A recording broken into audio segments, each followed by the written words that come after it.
Hi good morning to all. నేను doctor Dattatreya, vascular and endovascular surgeon, wound care hospital, KPHB Hyderabad. Today మనము diabetic foot ulcer గురించి discuss చేద్దాం. So one of the most common cause for chronic non healing ulcers of the foot or lower limb is diabetic foot ulcer. And వరల్డ్లో census తీసినట్టయితే యాంపుటేషన్కి most common cause trauma అంటే road traffic accidents. So other than road traffic accident, the second most common cause for the amputation అంటే cutting off a part of a limb or entire limb or half of the limb. So దాన్ని మనం amputation అంటాం. So the second most common cause of amputation after trauma is diabetes. So it is not directly because of diabetes but the complications of diabetes.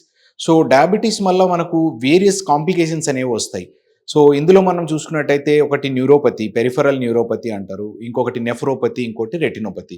These are the three main predominant complications of diabetes. So ఇందులో diabetic foot ulcer రావడానికి main కారణాలు ఏంటిదంటే ఒకటి diabetic peripheral neuropathy, రెండోది vascular insufficiency that might be because of peripheral arterial disease as a separate entity or superimposed with peripheral neuropathy, and the other one is wound infection or foot infection. So ఇందులో మనం diabetes వల్ల చూసుకున్నట్టయితే peripheral neuropathy అనేటువంటి ఒక సమస్య వల్ల మనకు ఈ డయాబెటిక్ ఫుట్ అల్సర్ అనేటువంటిది ఫస్ట్ ఇనిషియేట్ అవుతుంది. సో ఈ డయాబెటిక్ ఫుట్ పెరిఫరల్ న్యూరోపతిలో మనకు రెండు రకాలు ఉంటుంది. ఒకటి సెన్సరీ న్యూరోపతి, ఒకటి motor neuropathy, and the third one is autonomic neuropathy. So sensory neuropathy అంటే కాలి పాదం నుంచి పేషెంట్ బ్రెయిన్ వైపుకి సెన్సేషన్స్ తీసుకెళ్తుంది. అంటే like touch sensation, pain sensation, temperature sensation. ఈ సెన్సేషన్స్ తీసుకెళ్లే నర్వ్స్ మన పాదంలో కానీ ఎవ్రీ పార్ట్ ఆఫ్ ది బాడీలో డిస్ట్రిబ్యూట్ అయి ఉంటాయి. బట్ ఈ peripheral neuropathy, sensory peripheral neuropathy వల్ల ఈ పేషెంట్కి ఈ సెన్సెస్ ని పర్సీవ్ చేసే కెపాసిటీ అనేటువంటిది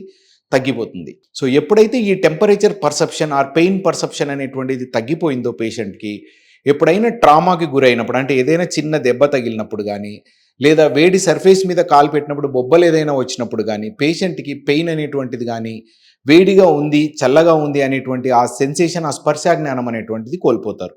సో ఎప్పుడైతే ఈ స్పర్శ జ్ఞానం అనేటువంటిది కోల్పోయిందో పేషెంట్ అనేటువంటి వాళ్ళు మైనర్ ట్రామాస్ ఏవైనా ఉంటే అవి అన్నోటీస్డ్గా వెళ్తాయి. For example ill fitting footwear, సరిగ్గా ఫిట్ అవ్వని ఫుట్వేర్ తీసుకున్నప్పుడు కొత్తగా వేసుకున్నట్టయితే బొబ్బలు రావడం అనేటువంటిది మనం చూసి ఉంటాం.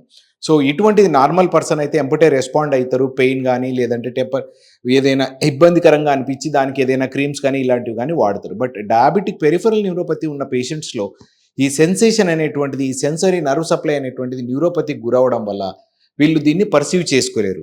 ఎప్పుడైతే వీళ్ళు ఇది పర్సీవ్ చేసుకోలేదో ఈ మైనర్ ట్రామా అనేటువంటిది ఫస్ట్ ఇనిషియేట్ అవుతుంది. సో వన్స్ ఆ మైనర్ ట్రామా ఇనిషియేట్ అయిన తర్వాత స్లోగా వీళ్ళ సరౌండింగ్ ఏరియాస్లో ఉన్నటువంటి దుమ్ము, ధూళి, ఫ్యాబ్రిక్ మెటీరియల్ కానీ, డస్ట్ పార్టికల్స్ కానీ ఈ అల్సర్స్లో వెళ్ళి డిపాజిట్ అవుతాయి. సో వన్స్ ఈ టిష్యూస్లో ఇవన్నీ డిపాజిట్ అవ్వడం వల్ల it will form as a source of infection. So వీళ్ళకి అక్కడ బ్యాక్టీరియల్ గ్రోత్ అయ్యి ఇన్ఫెక్ట్ అయ్యే అవకాశాలు ఉంటాయి. సో ఇనీషియల్గా ఏదైతే వూండ్ వీళ్ళకి సెన్సేషన్ లేకపోవడం వల్ల స్టార్ట్ అయిందో అది కాస్త ఇన్ఫెక్టెడ్ వూండ్గా తయారవుతుంది. అండ్ ఈ depending upon the patient immunological status and patient sugar status ఈ ఇన్ఫెక్షన్ అనేటువంటి స్ప్రెడ్డింగ్ అనేటువంటిది ర్యాపిడిటీ ఉంటుంది. ఫర్ ఎగ్జాంపుల్ మంచి ఇమ్యూన్ కండిషన్స్లో ఉన్నారు, మంచి డయాబెటిక్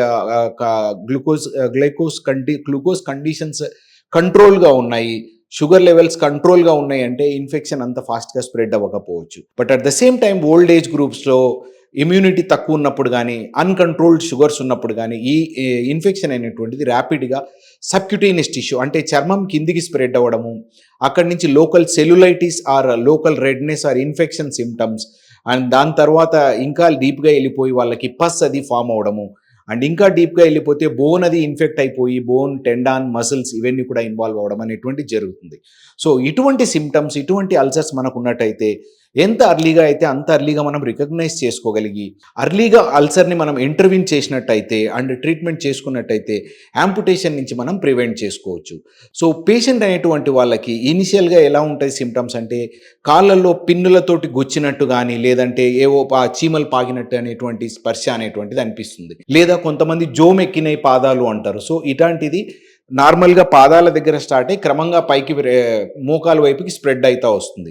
సో అండ్ పుండు ఏదైనా ఫామ్ అయింది, దెబ్బ ఏదైనా తగిలింది అంటే అది మానకుండా ఉంటుంది ఎన్ని రోజులున్నా. సో ఇటువంటి పేషెంట్స్ కానీ ఇటువంటి సిమ్టమ్స్ మీకు ఉన్నట్టయితే దగ్గరలో ఉన్న వాస్కులర్ ఎండోవాస్కులర్ సర్జన్ కలవండి. నేను doctor Dattatreya, vascular and endovascular surgeon, KPHB Hyderabad.